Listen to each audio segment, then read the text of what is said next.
শুধু দর্শক, আমি একজন বিশেষ ব্যক্তির সাথে সংক্ষিপ্ত সাক্ষাৎ গ্রহণ করছি। এই ভদ্রলোকের নাম হল সৈয়দ মোহাম্মদ হৃদয় এবং ইনি একজন বিশিষ্ট ব্যবসায়ী, পাশাপাশি সমাজসেবক এবং মানবাধিকার কর্মী।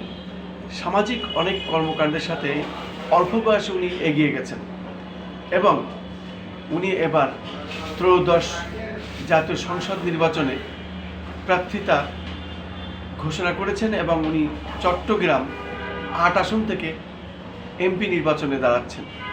ওনার বিভিন্ন রকমভাবে বিভিন্ন দিক দিয়ে হুমকি ধামকি আসার পরে জীবনের প্রতি অনেকেই তার হুমকি দিয়েছে। এই প্রেক্ষিতে সে মনোনয়নপত্র জমা না দিয়ে তখন সে যান ভয়ে, প্রাণের ভয়ে পালিয়ে বেড়াচ্ছিল এবং সে এই বিষয়টা চিন্তা ভাবনা করে দেখেছে যে না, যেহেতু আমার এতদিনের একটি বিষয়, আমি এটা ছেড়ে দেব না। সে গতকালই জাতীয় প্রেস ক্লাবের সামনে একটি মানববন্ধন, সংবাদ সম্মেলন, সাংবাদিকদের শরণাপন্নে বলেছেন এবং হাইকোর্টে উনি রিট পিটিশন করেছেন এবং মাননীয় হাইকোর্ট যদি তার রিট দেয় তার পক্ষে, তাহলে উনি চট্টগ্রাম ৮ আসনে এমপি নির্বাচন করবেন ইনশাল্লাহ। হৃদয় সাহেবের কাছে আমরা কিছু কথা জিজ্ঞাসা করছি। বলুন আপনার বিষয়টি, নাম পরিচয় দিয়ে। আমার নাম মোহাম্মদ হৃদয়, আমি একজন ইঞ্জিনিয়ার। আমার ৮ আসনে আমার ৫০,০০০ উপরে অনেক ভোটার আছে। আমাকে কিছু মানুষ হুমকি দিচ্ছে, আমাকে হাঁটি বাড়ি মারবে। তাই আমি ২৮ তারিখ আর ২৯ তারিখ আমাকে হুমকি দেওয়ার পরে আমার নমিনেশন পেপার আমি আর জমা দিই নাই। আমি ঢাকায় আসলাম, আসার পরে আমি হাইকোর্টে একটি মামলা করলাম এবং আমি একটি সমাবেশ শুরু করলাম। এখন হাইকোর্টে আমাকে রবিবার সোমবারে এই মামলা ঘোষণা দিবে। এই মামলা ঘোষণা করে আমি কি নির্বাচন করতে পারবো কি পারবো না, ওই সময় বলতে পারবো।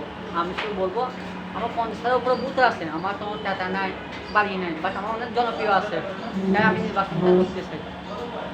আপনি ধরেন চিটাগাং থেকে আপনি ৮ আসন থেকে নির্বাচনে আপনি প্রার্থী হতে চাচ্ছেন।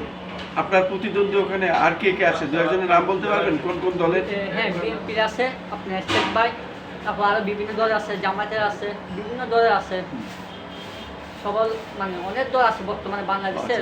সবগুলোর নাম বলা যায়নি। আপনি তাদের মানে জেনে শুনেই আপনি ওখানে আপনার কর্মকাণ্ড চালিয়ে গেছেন এবং আপনি নির্বাচন করবেন ইনশাল্লাহ। হ্যাঁ, আমি করব। যদি আপনাকে আদালত রায় দেয় আপনি অবশ্যই নির্বাচন হ্যাঁ, করবেন। অবশ্যই আমি নির্বাচন করব ইনশাল্লাহ। শুধু দর্শক, আমরা হৃদয় সাহেবের মুখ দিয়ে শুনলাম সবথেকে বাংলাদেশের ভিতরে কনিষ্ঠ এবং অল্প বয়সী যে তরুণ, এই তরুণীর আসলে দেখুন কি তার চিন্তা চেতনা। সে এমপি নির্বাচন করবে এলাকায় এবং ওই এলাকায় সে চিটাগাং এলাকাটা সন্ত্রাসমুক্ত করবে, দুর্নীতিমুক্ত করবে।